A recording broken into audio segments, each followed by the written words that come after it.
spesial edisi doa Pentakosta.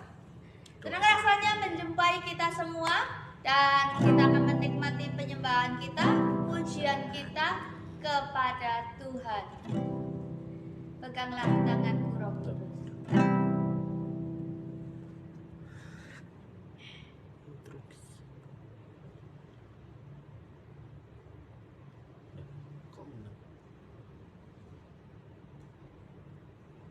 Digabung doa sehati ya.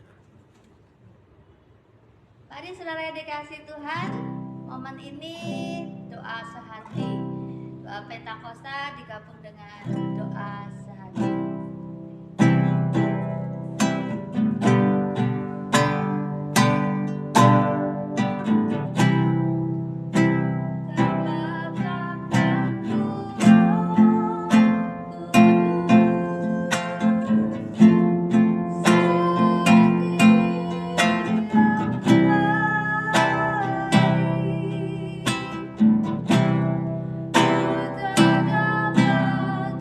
Thank you.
Engkau ada di pihak kami. Dan Tuhan, kami menyerahkan diri kami di bawah kaki-Mu untuk kami berserah penuh kepada rencana Tuhan yang kekal di dalam hidup kami. Kami telah menyerahkan hidup kami sepenuhnya untuk menjadi milik-Mu Tuhan. Kami merelakan segala sesuatunya. Engkau memperlengkapi kami lebih lagi Tuhan. Biarlah Tuhan Kau menjamah setiap kami yang mengikuti live streaming pada malam hari ini Bapa.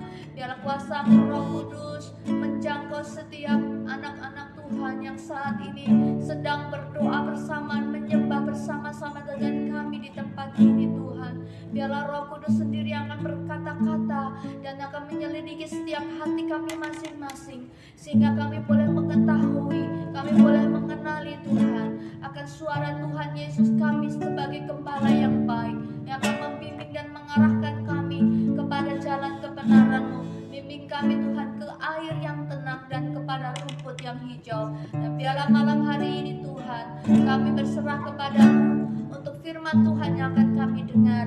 Kiranya Tuhan Engkau mengurapi hamba-Mu yang akan menyampaikan firman-Mu, dan kami boleh terberkati dengan firman-Mu pada malam hari ini. Terima kasih Tuhan, segala pujian syukur kami hanya kami naikkan kepada-Mu dalam nama Tuhan Yesus. Haleluya. Amin. Di-share loh. Di-share. HP-mu nih.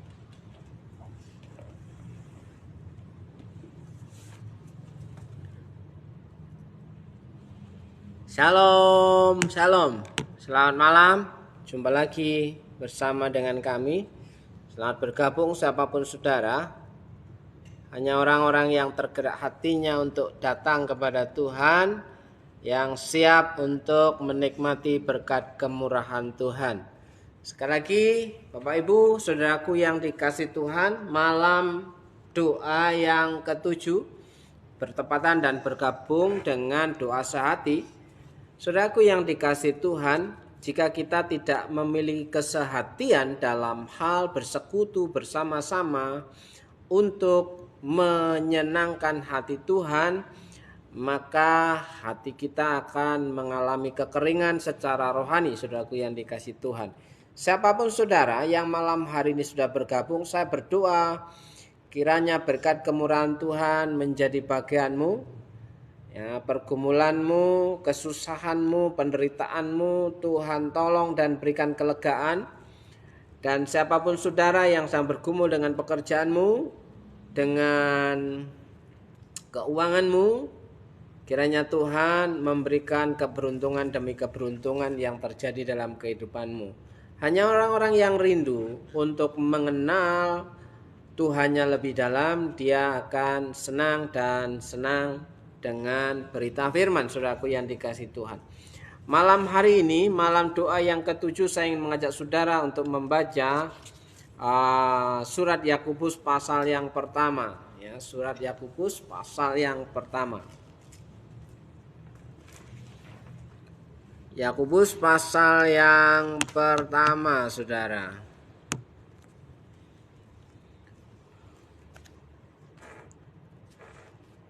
Ayat yang ke-12 sampai dengan ayat yang ke-18. Ya. Kita akan baca bersama-sama. Yakobus pasal 1 ayat 12 sampai ayat 18. Begini bunyi firman Tuhan. 1, 2, 3. Berbahagialah orang yang bertahan dalam pencobaan, sebab apabila ia sudah tahan uji, ia akan menerima mahkota kehidupan yang dijanjikan Allah kepada barang siapa yang mengasihi Dia. Apabila seorang dicobai, janganlah ia berkata, pencobaan ini datang dari Allah. Sebab Allah tidak dapat dicobai oleh yang jahat, dan ia sendiri tidak mencobai siapapun. Tetapi tiap-tiap orang dicobai oleh keinginannya sendiri, karena ia diseret dan dipikat olehnya. Dan apabila keinginan itu telah dibuai, ia melahirkan dosa. Dan apabila dosa itu sudah matang, ia melahirkan maut. Saudara-saudara yang kukasihi, janganlah sesat. Setiap pemberian baik dan setiap anugerah yang sempurna datangnya dari atas, diturunkan dari Bapa segala terang. Padanya tidak ada perubahan atau bayangan karena pertukaran atas kehendaknya sendiri. Ia telah menjadikan kita oleh firman kebenaran, supaya kita pada tingkat yang tertentu menjadi anak sulung di antara semua ciptaannya. Puji Tuhan, saudaraku yang dikasih Tuhan. Malam hari ini firman Tuhan yang tersurat dari Yakobus pasal yang pertama ayat 12 sampai ayat 18 ya. Di situ Alkitab kita punya judul pengujian dan pencobaan. Saudaraku yang dikasih Tuhan. Nah, apa hubungannya dengan kuasa Roh Kudus? Apa hubungannya dengan urapan Roh Kudus? Ya, orang-orang yang menerima urapan kuasa Roh Kudus, ya, diberikan kekuatan untuk menjalani setiap pergumulan dalam kehidupannya, saudaraku. Jadi orang-orang yang menyerahkan hidupnya dalam pimpinan Roh Kudus, ya, permasalahan, hambatan, tantangan seberat apapun, ia akan berjalan dengan kuatnya. Karena apa? Disertai, ya, ditopang. Apalagi ketika kita menyanyikan peganglah tanganku Roh Kudus setiap apa? Setiap hari. Jadi hari lepas hari itu kita dipegang oleh Tuhan. Kita dipegang oleh Roh, ya. Sehingga kehidupan kita itu akan tetap kuat walaupun kita sedang lemah. Karena apa? Tangan kita sedang dipegang oleh tangan Tuhan. Oleh sebab itu, saudaraku yang dikasih Tuhan, Yakobus memberikan isyarat, ya, berbahagialah orang yang bertahan dalam pencobaan. Berbahagialah orang yang bertahan dalam ujian. Berbahagialah orang yang, ya, bertahan dalam setiap masalahnya, tidak melarikan diri. Ya, ada banyak orang ketika sedang mengalami masalah, sedang mengalami musibah, sedang mengalami sakit penyakit, sedang mengalami kegagalan, banyak orang-orang itu melarikan diri, bahkan menjauh dari persekutuan dengan saudara-saudara seiman. Ya, menjauhkan diri dari Tuhan, ya. Apa yang terjadi, saudaraku yang dikasih Tuhan? Sehingga ketika seseorang mulai menjauh daripada Tuhan, ya, di situ tidak ada damai sejahtera, ya, tidak ada yang namanya sukacita, ya. Ya, tidak ada yang namanya kegembiraan, saudaraku yang dikasih Tuhan. Makanya di sini berbahagialah orang yang bertahan dalam pencobaan, ya. Sebab apabila ia sudah tahan uji, ya, tahan uji, ya. Artinya tahan uji itu memiliki kelayakan, ya. Orang yang tahan uji itu memiliki kekuatan, saudaraku, ya. Walaupun berjalan terseok-seok, tapi dia akan terus berjalan sampai tujuan, ya. Walaupun terasa lambat, dia akan terus berjuang sampai tujuan. Apa? Tujuannya adalah menyenangkan hati Tuhan, ya. Bukan tujuannya yang lain-lain. Kehidupan kita dalam pergumulan apapun, kita harus tetap kuat, ya. Supaya apa? Sampai tujuan di mana Tuhan menetapkan kita pada satu tujuan, ya. Tahan uji kuncinya, ya. Orang usaha kuncinya tahan uji. Orang bekerja kuncinya tahan uji. Lelek mutungan misalnya, aku mau keluar saja, dikit-dikit mau keluar, tiap bulan ngancam keluar, tiap bulan ngancam keluar, nggak keluar-keluar juga, ya kan? Akhirnya lama-lama mau menaikkan gaji, ya. Wong yang tahan uji aja belum tentu dinaikkan gajinya toh.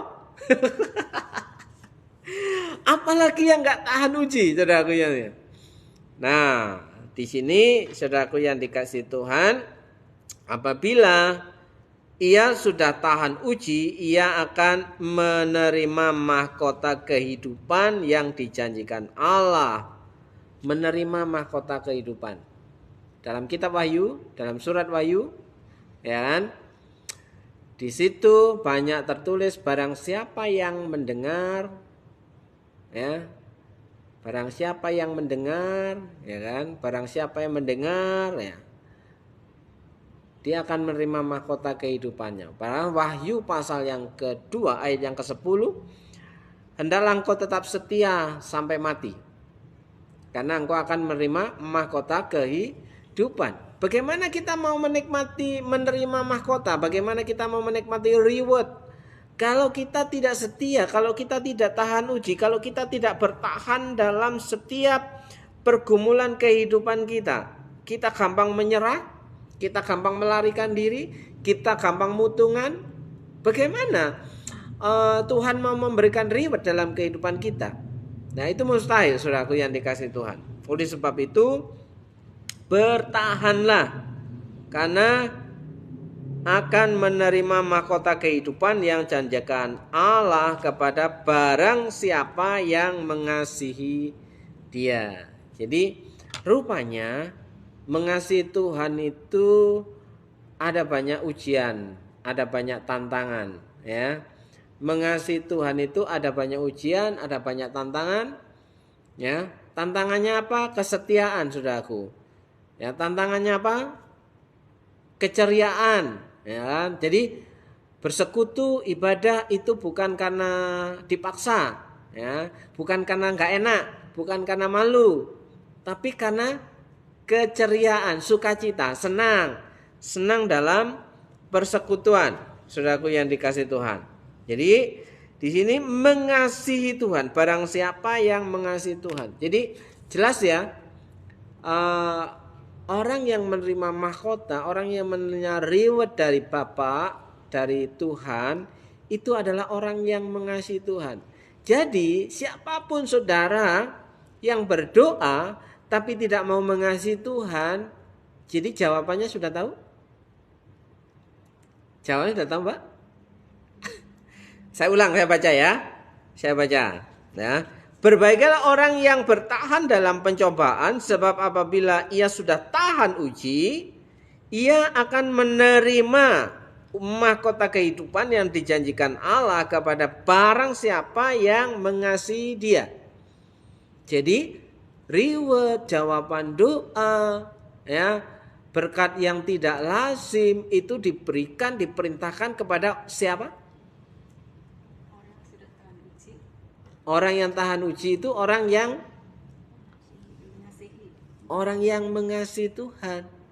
Jadi bagaimana mungkin, ya, Tuhan akan menahan berkatnya ketika kita mau melakukan sesuai dengan apa yang Tuhan mau, ya kan? Saudaraku, kemarin saya mendengarkan sebuah video, ya, di situ ada seorang konten kreator yang menyoroti begini. Kenapa ya banyak pendeta-pendeta sekarang itu khotbahnya kasar-kasar, khotbahnya keras, ya, khotbahnya tentang penghakiman, khotbahnya tentang ketaatan, khotbahnya tentang Taurat, harus melakukan ini, harus melakukan itu, ya kan? Kenapa mereka suka khotbah begitu? Ya kan? Nah, terus khotbah yang benar itu seperti apa?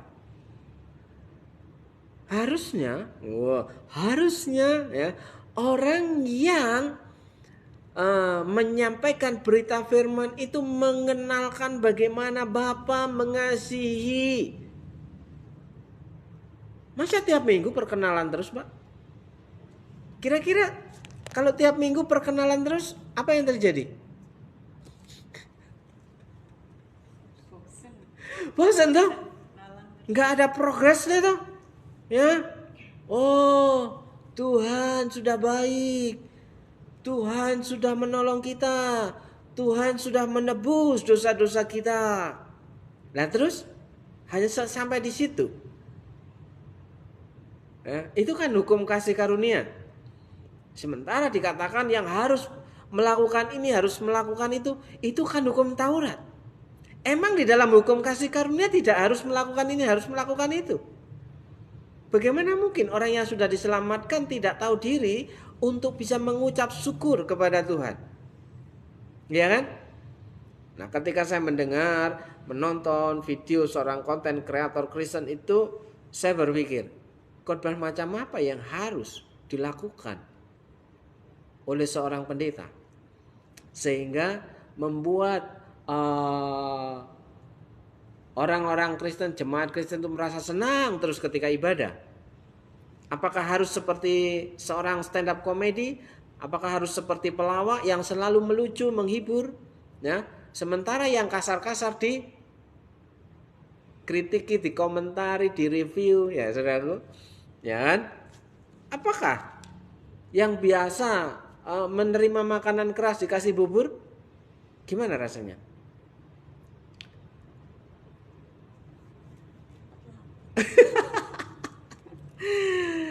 Oke, gimana? Ya kan? Nah, jadi saudaraku yang dikasih Tuhan, siapapun saudara yang suka melihat konten-konten kreator Kristen yang sering mengkritiki mimbar-mimbar gereja, berhati-hatilah ketika saudara lama-kelamaan akan menjadi seorang pemberontak dan pembangkang di gereja lokal Anda sendiri. Kenapa? Yang diikuti adalah pendeta YouTuber. Ya kan? Pendeta yang ada di media sosial sehingga menyalahkan pendetanya sendiri. Padahal pendeta yang ada di situ nggak pernah ngopenin, ya kan? Pendeta yang ada di konten-konten itu nggak pernah ngopenin hidup saudara. Tapi kenapa saudara jadi memusuhi gembala saudara? Saudara jadi tidak suka dengan gembala saudara, malah menyukai, mengidolakan konten-konten kreator itu, ya kan? Kan sungguh membagongkan itu. Tapi di sini saudaraku, seorang bapak tidak mungkin memberikan sesuatu yang tidak mengenyangkan untuk anak-anaknya. Tidak mungkin memberikan sesuatu yang membuat anaknya itu mengalami keracunan kalau ngasih makan. Ya, begitu juga seorang ibu tidak mungkin memberikan makanan yang hanya remeh-temeh untuk anak, hanya sekedar mengganjal perut. Ya kan? Pastikan bahwa seorang bapak atau seorang ibu memberi makan anak-anaknya makanan yang penuh dengan gizi. Ya kan? Kecuali memang gak ada duitnya. Ya kan? Jadi ala kadarnya, hari ini kita prihatin, kita makan ala kadarnya. Tapi kalau kita masih bisa memberikan lebih kepada anak-anak kita, maka kita akan lakukan hal yang lebih supaya anak-anak kita kenyang, anak-anak kita sehat, saudaraku yang dikasih Tuhan. Jadi firman Tuhan malam hari ini, bertahanlah. Ya, berbahagialah orang yang bertahan dalam pencobaan. Sekali lagi, sebab apabila ia sudah tahan uji, ia akan menerima mahkota kehidupan yang dijanjikan Allah kepada barang siapa yang mengasihi Dia. Satu pertanyaan dari ayat ini, Yakobus pasal yang ke-1 ayat 12, apakah kita sungguh-sungguh mengasihi Tuhan? Silakan saudara jawab masing-masing dalam hati. Simpan saja dalam hati seperti Maria menyimpannya dalam hati ketika menerima berita firman dari malaikat. Ya, biarlah ku simpan dalam hatiku. Apakah saudara mengasihi Tuhan sungguh-sungguh? Apa bukti saudara mengasihi Tuhan sungguh-sungguh? Ya kan? Itu satu pertanyaan penting, apakah iman kita bisa kita anggap bahwa iman kita itu bertumbuh, saudaraku yang dikasih Tuhan. Kalau iman bertumbuh, ya secara tidak langsung bahwa kita mengasihi Tuhan. Tapi apa bukti kita mengasihi Tuhan? Apa bukti pertumbuhan rohani kita? Ya kan? Di sini apabila seorang dicobai, janganlah ia berkata, pencobaan ini datang dari Allah. Jadi kalau ada pencobaan, jangan pernah menyalahkan Tuhan. Kalaupun saudara sedang mengalami kecelakaan, wah ini sudah maksud Tuhan. Enggak, Tuhan tidak pernah bermaksud untuk mencelakakan hidup kita, saudaraku. Jangan Tuhan dikambing hitamkan, ya. Kita sedang mengalami sakit, oh ini mungkin maksud Tuhan. Ya, enggak. Ya, sakit itu karena kita, bukan karena Tuhan. Atau mengalami kita lagi susah, oh mungkin Tuhan sedang membentuk aku. Enggak. Karena Tuhan itu tidak pernah membuat rancangan yang jahat dan yang jelek. Ya kan? Rancangan Tuhan itu rancangan yang penuh dengan harapan. Rancangan yang terbaik. Apa yang dibuatnya, segala sesuatu yang dijadikannya baik. Jadi tidak ada yang jelek.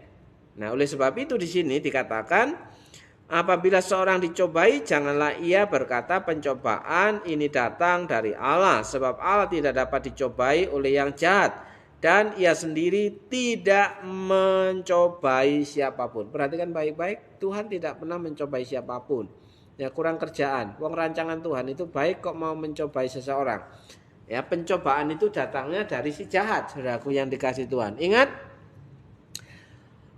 Adam dan Hawa itu dicobai oleh si ular. Ya. Tuhan Yesus pasca dia puasa 40 hari 40 malam, ia juga dicobai oleh si iblis. Ya kan? Yang suka mencobai itu setan, ya kan? Jadi kalau kita mencobai orang lain, ya kita kayak setan. Ya. Oke, saudaraku yang dikasih Tuhan. Tetapi tiap-tiap orang dicobai oleh keinginannya sendiri. Karena ia diseret dan dipikat olehnya. Apa sih keinginan terbesar kita dalam kehidupan ini sehingga kita sulit untuk mengasihi Tuhan? Kalau dibilang, kenapa kita nggak mengasihi Tuhan? Habis begini sih, habis begitu sih. Loh, kita urusannya dengan Tuhan kok yang dipersoalkan manusianya. Ya kan? Kenapa kamu gak ibadah? Habis di gereja begini, habis di gereja begitu. Loh, kita mau mencari Tuhan kok yang dipersoalkan manusianya. Ya kan? Nah, saudaraku yang dikasih Tuhan, kenapa hari ini saya tergerak untuk membacakan Yakobus pasal 1 terkhusus ayat 12 sampai 18 ya. Karena ada banyak orang dicobai oleh keinginannya sendiri karena ia diseret dan dipikat olehnya, dan apabila keinginan itu telah dibuai, ia melahirkan dosa. Ingat, keinginan yang tidak selaras dengan keinginan Tuhan akan melahirkan dosa, dan dosa ketika dipiara akan melahirkan maut. Sekalipun orang itu berkata, aku kan sudah percaya Yesus. Benarkah kita percaya Tuhan Yesus? Benarkah kita mengasihi Tuhan Yesus? Nah, bagaimana minat rohani kita hari-hari ini? Cek and recheck minat rohani kita. Apakah minat rohani kita sedang up atau sedang down? Saudaraku yang dikasih Tuhan. Kalau minat rohani kita sedang naik, ya, kita senang bersekutu, kita senang berdoa. Kita senang berkumpul bersama dengan saudara seiman. Tapi kalau minat rohaninya kita rendah, kita akan menyendiri, mengasingkan diri. Saudaraku yang dikasih Tuhan, hidup seperti nggak ada orang lain. Nah, oleh sebab itu saudaraku yang dikasih Tuhan, ingatlah bahwa keinginan-keinginan yang tidak sesuai dengan keinginan Tuhan, bila telah dibuai, ia melahirkan dosa, dan apabila dosa itu sudah matang, ia melahirkan maut. Jadi teringat dengan konten kreator bahwa kenapa khotbahnya tentang dosa. Orang zaman sekarang itu semakin kabur terhadap makna dosa. Semakin tidak paham bahwa apa yang dilakukannya itu dosa. Lah kalau dibiarkan dinina bubuk, kan bagaimana ia tahu bahwa ia mendapatkan kasih dan kesetiaan Tuhan itu tercurah dalam kehidupannya. Kalau tidak sadar bahwa ada banyak sekali hidup kita itu tidak menyenangkan Tuhan. Ya. Oleh sebab itu, saudaraku yang dikasihi Tuhan, ayat 16, saudara-saudara yang kukasihi, janganlah sesat. Setiap pemberian yang baik dan setiap anugerah yang sempurna datangnya dari atas, diturunkan dari Bapa segala terang, padanya tidak ada perubahan atau bayangan karena pertukaran. Saudaraku yang dikasihi Tuhan, pemberian yang terbaik itu datangnya dari surga. Dari Bapa di surga, saudaraku.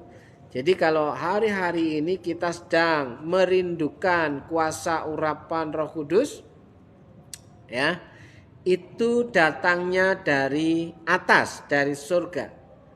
Berdoalah saudaraku masing-masing di rumah setiap malam, ya. Jangan anggap enteng doa tengah malam, ya. Banyak orang mengikuti dokter kesehatan tidur harus jam 8, ya kan? Orang-orang zaman dahulu itu tidurnya nggak pernah sore-sore, ya kan? Orang-orang zaman dahulu itu sering mengatakan tirakat, ya kan? Ojo turu sore-sore, ya. Doa tengah malam, ya. Kalau saudara kita doa tahajud, ya kan? Kita disuruh doa tengah malam, bubuk sore-sore. Ya kan? Nah, saudaraku yang dikasihi Tuhan, pemberian yang terbaik itu datangnya dari Tuhan. Kalau kita mau menerima berkat terbaik daripada Tuhan, perfect grace. Wah, keren toh? Perfect grace. Grace. Perfect, sempurna. Jadi anugerah terbaik, pemberian terbaik itu datangnya dari Bapa di surga. Ya. Hari ini pemberian terbaik itu adalah urapan kuasa Roh Kudus yang membawa hidup kita mengalami perubahan. Jika seseorang berkata sekali lagi bahwa hidupnya ada Roh Kudus tapi hidupnya nggak pernah berubah, omong kosong. Ya kan? Kalau merasa bahwa hidupnya dimeteraikan oleh Roh Kudus, minat rohaninya nggak ada, omong kosong. Ya kan? Kalau hidupnya dikatakan Tuhan sudah menaruh Roh Kudus dalam kehidupannya, tapi ibadah aja malas-malas, itu omong kosong, saudaraku yang dikasihi Tuhan. Jadi ingat, pemberian yang terbaik, perfect grace, ya, itu datangnya dari atas, diturunkan dari Bapa segala terang, padanya tidak ada perubahan atau bayangan karena pertukaran. Atas kehendaknya sendiri ia telah menjadikan kita oleh firman kebenaran. Bukankah kita dijadikan oleh firman kebenaran? Supaya kita pada tingkat yang tertentu menjadi anak sulung. Anak sulung itu anak apa ya? Anak pertama. Engkau akan dijadikan anak sulung itu, engkau itu istimewa. Saudara itu istimewa. Saudara menjadi orang yang pertama. Orang yang spesial, ya. Dianggap sebagai anak sulung di antara semua ciptaannya, saudaraku yang dikasihi Tuhan. Bukankah kita merasa bangga menjadi anak-anak Allah? Ya. Bukankah kita merasa sukacita menjadi anak-anak, dianggap istimewa oleh Tuhan, dianggap spesial oleh Tuhan? Tapi ketika kita sudah dianggap istimewa dan spesial oleh Tuhan, apakah kita tetap tidak mau mengasihi Tuhan? Tidak tahu apa cinta Tuhan itu dalam kehidupan kita. Oleh sebab itu, malam hari ini saya mengajak saudara, ya, jangan tidur sore-sore, ya, jangan tidur sore-sore. Menjelang tengah malam bangunlah, berdoalah, ya, bangun dan berdoalah, ya. Karena apa? Itulah kekuatan kita sebagai orang yang percaya kepada Tuhan. Ketika kita mau mencari wajah Tuhan, jam-jam sepi, jam-jam sunyi, jam-jam seperti tidak ada orang lain, disitulah engkau mencari wajah Tuhan, ya, menyendiri, Ya walaupun di sampingmu ada pasanganmu, ada anakmu, di situ engkau bisa meluangkan waktu barang sejenak. Nggak usah lama-lama, kalau lama-lama ngantuk. Ya doa 1 jam 2 jam ya ngantuk toh. Nggak tahu kalau saudara sebagai pendoa yang kuat berdoa 2 jam, saya nggak tahu. Tapi saya bukan tipe orang yang seperti itu, saudaraku. Ya, saya tipe orang yang simple, bahwa ketika saya rindu kepada Tuhan, ini aku sedang sakit, aku sedang bergumul, aku sedang susah, aku sedang lapar, wah aku sedang ini, Tuhan terima kasih. Ya, terima kasih Tuhan. Hari ini mari kita sama-sama mengucap syukur kepada Tuhan. Ya, malam hari ini kita akan berdoa untuk saudara yang sudah bergabung bersama kami, siapapun saudara. Saya percaya Tuhan sanggup memberkati hidupmu. Bahkan ketika engkau sungguh-sungguh mengasihi Tuhan, mencari wajah Tuhan, setia dalam ibadah, berkat yang tidak lazim itu diperintahkan mendatangi kehidupanmu. Saudara yang percaya katakan amin. Ya. Silakan Ibu Suci berdoa untuk saudara-saudara yang sudah bergabung mengikuti live malam hari ini. Bapa di dalam surga, kembali kami mengucap syukur Bapa untuk kesempatan malam hari ini Bapa. Terima kasih untuk firman yang sudah disampaikan Bapa. Kami percaya Bapa, biarlah Roh Kudus-Mu terus bekerja dalam setiap hati kami Bapa. Dan kami percaya Bapa, Roh Kudus-Mu mampu memperbaharui setiap hati kami Bapa. Dan biarlah setiap hati kami untuk tetap setia dan taat kepada Engkau Bapa. Yes. Kami percaya Bapa, Engkau juga melawat, Engkau memberkati setiap saudara-saudara kami yang sudah bergabung di dalam doa live ini Bapa. Yes. Kami percaya Amen. Engkau memberkati Bapa. Engkau memberikan berkat-berkat yang baru dalam kehidupan saudara-saudara yang sudah mengikuti ibadah live ini Bapa. Kami percaya Bapa, Engkau melawat mereka satu persatu Bapa. Yes. Kami percaya Bapa tidak ada yang terlewatkan Bapa. Baik saudara-saudara kami yang mengikuti doa live ini Bapa. Kami percaya Bapa, Engkau terus memberkati mereka Bapa. Engkau juga memberkati hamba-hamba Pak Nono yang sudah menyampaikan firman-Mu Bapa. Kiranya Engkau terus memberikan kesehatan dan kekuatan. Engkau tambah-tambahkan hikmat marifat-Mu Bapa. Engkau memberkati dalam setiap pelayanannya Bapa. Dan kami percaya Bapa, apapun yang menjadi harapan-harapannya, kami percaya Engkau yang akan mewujudkannya Bapa. Dan biarlah dimanapun hamba-Mu ini berada, kiranya terus dapat menjadi berkat bagi banyak orang. Terima kasih Bapa. Kiranya Engkau terus memberikan kekuatan kepada kami untuk tetap percaya di dalam pengharapan-Mu Bapa. Karena kami percaya Bapa, pengharapan-Mu selalu mendatangkan kepastian dalam hidup kami. Terima kasih Bapa. Kami percaya Engkau Allah yang selalu mendengarkan kami Amen. Bapa. Dan kami percaya Engkau akan menjawab setiap pergumulan kami pada malam hari ini.